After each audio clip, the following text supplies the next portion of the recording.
ন- নমস্কার বন্ধুরা, নিবেদিতাস কিচেনে আপনাদের জানাই সুস্বাগতম। আজকে আমি রান্না করছি লুচি বা পরোটার সাথে আলুর তরকারি। লুচি বা পরোটা যে কোনো একটা আইটেম হলে আপনারা এই আলুর তরকারিটা অতি সহজেই বাড়িতে বানিয়ে নিতে পারেন। এই জন্য আমি আলুগুলোকে ডুমো ডুমো করে একটা কাচের পাত্রে ভিজিয়ে রেখেছি, ধুয়ে 2-3 বার ধুয়ে। তারপরে আলুগুলোকে তারপরে কড়াইতে তেল গরম করেছি। তেল গরম করে এর মধ্যে আমি 5 ফোড়ন দিয়েছি। আপনারা চাইলে একটা শুকনো লঙ্কাও এর মধ্যে ফাটিয়ে দিতে পারেন যদি ঝাল পছন্দ করেন।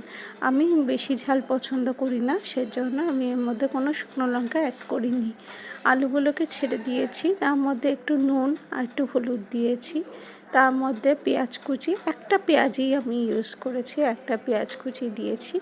তার মধ্যে একটা টমেটো দিয়েছি আর কাঁচা লঙ্কা চিড়ে কটা দিয়েছি।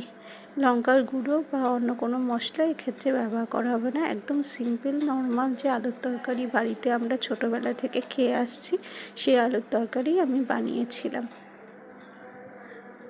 আপনারা এর মধ্যে যদি হলুদের ব্যবহার না করেন তাহলে এটা অনেকটা সাদা আলুর তরকারি হয়ে গেল। যে আমি যেহেতু এটা হলুদের ব্যবহার করেছি, সেজন্য এটা সাদা আলুর তরকারি অবশ্যই বলা যাবে না। তো এটা আলুর তরকারি আমি বানিয়েছি।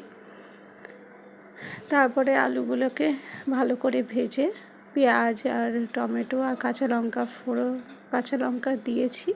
তারপরে তো ভালো করে নাড়িয়েছি, তার মধ্যে জল অ্যাড করেছি। অ্যাড করে আমি প্রয়োজন মতো ফুটিয়েছি। এবার আলুগুলো নরম হয়ে এসছে। এরপর দেখতেই পাচ্ছেন একটু ঝোল ঝোল রেখেছি যাতে খেতে ভালো লাগে লুচি বা পরোটার সাথে। তারপরে আমি নামিয়ে নিয়েছি। রান্নাটা ভালো লাগলে অবশ্যই সাবস্ক্রাইব করুন।